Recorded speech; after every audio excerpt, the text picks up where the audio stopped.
السلام علیکم محترم عزیز دوستو، آج ہم حضرت ابراہیم علیہ السلام اور نمرود اور ایک لنگڑے مچھر کا واقعہ جانیں گے کہ کس طرح اللہ تعالی نے ایک لنگڑے مچھر کے ذریعے نمرود کو نیست و نابود کر دیا اور اسے پوری دنیا کے لیے ایک سبق بنا دیا۔ دوستو، نمرود حضرت ابراہیم علیہ السلام کا دشمن تھا اور وہ خود کو خدا ہونے کا دعویٰ کرتا تھا۔ اللہ تعالی نے اس کا کیا انجام کیا، یہ اس واقعے سے جانیں گے۔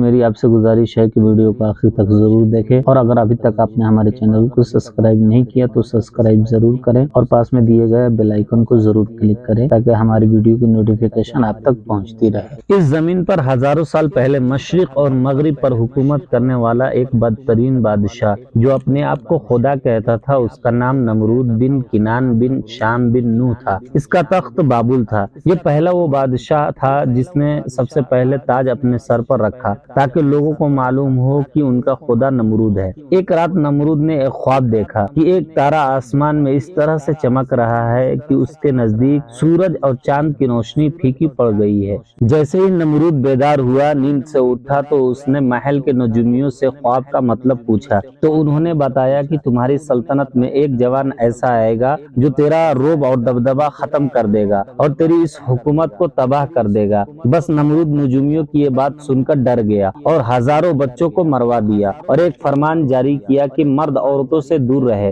لیکن اللہ تعالیٰ کو کچھ اور ہی منظور تھا اور اللہ تعالیٰ جو چاہے وہ ہو کر ہی رہتا ہے۔ اللہ تعالیٰ نے اپنے خزانے میں سے اپنے خلیل یعنی حضرت ابراہیم علیہ السلام کو دنیا میں بھیجا۔ حضرت ابراہیم علیہ السلام جب شہر میں آ کر رہنے لگے تب حضرت ابراہیم علیہ السلام نے دیکھا کہ کوئی سورج کی عبادت کر رہا ہے تو کوئی آگ کو اپنا خدا مان رہا ہے اور کوئی بتوں کو اپنا خدا مان رہا ہے تو کوئی نمرود کو خدا کہہ رہا ہے۔ حضرت ابراہیم علیہ السلام فرمانے لگے کہ خدا تو وہ ہے جو ہر چیز پر قدرت رکھتا ہے۔ یہ سورج تو شام ہوتے ہی ڈوب کر غائب ہو جاتا ہے، یہ کیسے خدا ہو سکتا ہے؟ اور یہ آگ جو پانی سے بجھ جاتی ہے، بھلا یہ کیسے خدا ہو سکتی ہے؟ اور یہ نمرود ہماری طرح سو جاتا ہے اور بیمار ہو جاتا ہے، یہ کیسے خدا ہو سکتا ہے؟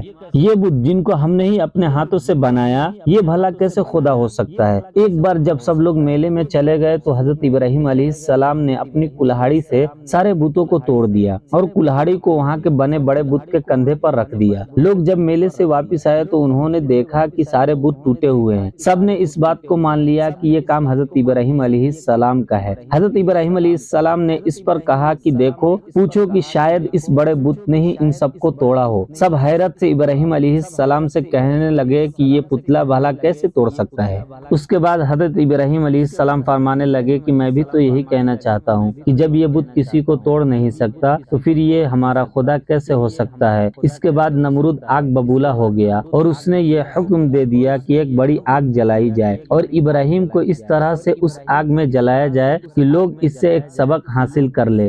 2 سالوں تک لکڑیوں کو جمع کیا گیا اور ایک بہت بڑی آگ جلائی گئی تو فرشتوں نے اللہ تعالیٰ کی بارگاہ میں ایک فریاد کی، اے اللہ، ہمیں حکم دے کہ ہم تیرے خلیل کو بچا سکے۔ تو اللہ تعالیٰ نے فرشتوں سے کہا کہ جاؤ، دیکھو، اگر ابراہیم تم سے مدد چاہے تو ضرور اس کی مدد کرنا۔ ہر ایک فرشتہ حضرت ابراہیم علیہ السلام کے پاس آ کر کہنے لگا کہ اے اللہ کے نبی ابراہیم، آپ حکم کرے کہ ہم آپ کی مدد کریں۔ تو حضرت ابراہیم علیہ السلام نے فرشتوں سے کہا کہ فرشتوں، میرا دوست میری مدد کرے گا، میرا اللہ خود میری حفاظت کرے گا۔ اس کے بعد جیسے ہی نمرود نے لوگوں کو حکم دیا کہ اللہ کے نبی حضرت ابراہیم علیہ السلام کو آگ میں ڈال دیا جائے، اور جیسے ہی حضرت ابراہیم علیہ السلام کو آگ کے اندر ڈالا گیا اور آپ آگ کے درمیان پہنچنے ہی والے تھے کہ اللہ تعالیٰ نے آگ کو حکم دیا کہ اے آگ، میرے ابراہیم پر ٹھنڈی ہو جا۔ جیسے ہی اللہ تعالیٰ نے آگ کو حکم دیا کہ اے آگ، تو میرے ابراہیم پر ٹھنڈی ہو جا، تو وہ آگ حضرت ابراہیم علیہ السلام کے لیے گلزار بن گئی اور حضرت ابراہیم علیہ السلام مطمئن ہو کر اس آگ کے اندر اللہ تعالیٰ کا شکر ادا کر رہے ہیں۔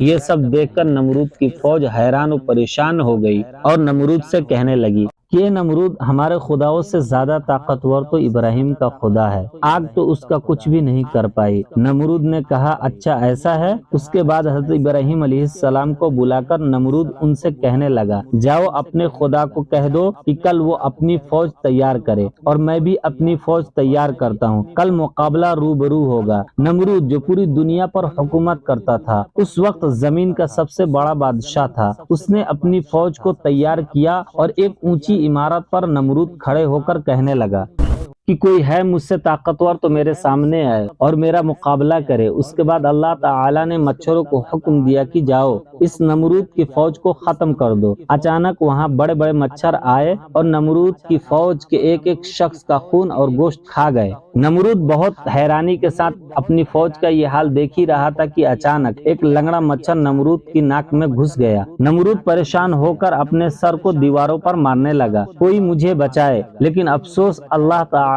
کا عذاب جب آتا ہے تو کوئی بھی کسی کو نہیں بچا سکتا۔ اس کے بعد نمرود بھاگتا ہوا اپنے محل میں آیا اور بے چین ہونے لگا اور اپنے خادموں سے کہنے لگا کہ تم سب لوگ اپنے جوتوں کو اتار کر میرے سر پر مارو۔ اس کے بعد ان لوگوں نے اپنے جوتوں سے نمرود کے سر پر جوتے مارنا شروع کیا۔ جب نمرود کے سر پر کوئی جوتا مارتا تھا اسے سکون ملتا، کیونکہ وہ مچھر نمرود کے ناک سے ہوتے ہوئے اس کے دماغ کے اندر آ پہنچ گیا تھا۔ وہ مچھر دھیرے دھیرے اس کے دماغ کو چاٹتا رہا۔ دوستو تاریخ نے لکھا کہ وہ بدترین بادشاہ جو اپنے آپ کو خدا کہلوا کر اللہ کے بندوں کو گمراہ کرتا تھا، اب وہی بندے اپنے جوتیوں سے نمرود کا سر پیٹتے تھے اور ایسے ہی تڑپ تڑپ کر نمرود مر گیا اور اس کی پوری سلطنت نیست و نابود ہو گئی۔ بے شک اللہ کے سوا کوئی عبادت کے لائق نہیں اور وہی ہے جو ہر چیز پر قدرت رکھتا ہے۔ سلام ہو اللہ کے نبی حضرت ابراہیم علیہ السلام پر۔ محترم عزیز دوستو، اس واقعے سے ہم سب کو نصیحت اور عبرت حاصل کرنی چاہیے۔ اللہ تعالی اگر چاہے تو کسی کو بھی ایک پل میں فنار کر سکتا ہے، کسی کو بھی ایک پل میں ہلاک کر سکتا ہے۔ دوستو اللہ تعالی ہر چیز پر قدرت رکھتا ہے۔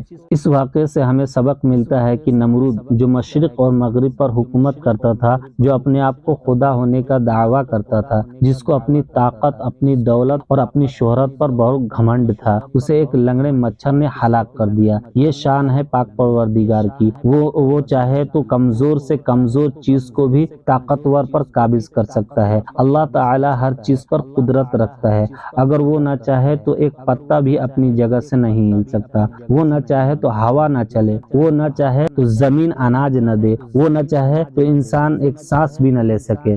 یہ سب اس کی مرضی سے ہوتا ہے اور وہ ہر چیز پر قادر ہے۔ محترم عزیز دوستو، یہ نبیوں کے واقعات قرآن شریف میں اس لیے بیان کیے گئے تاکہ امت محمدیہ ان سب چیزوں سے عبرت حاصل کرے۔ امید کرتے ہیں کہ آپ کو ہماری یہ ویڈیو پسند آئی ہوگی۔ اسی طرح کی اور اسلامی معلومات حاصل کرنے کے لیے ہمارے یوٹیوب چینل کو سبسکرائب ضرور کریں اور اس واقعے کو اور لوگوں میں شیئر ضرور کریں۔ شکریہ، السلام علیکم۔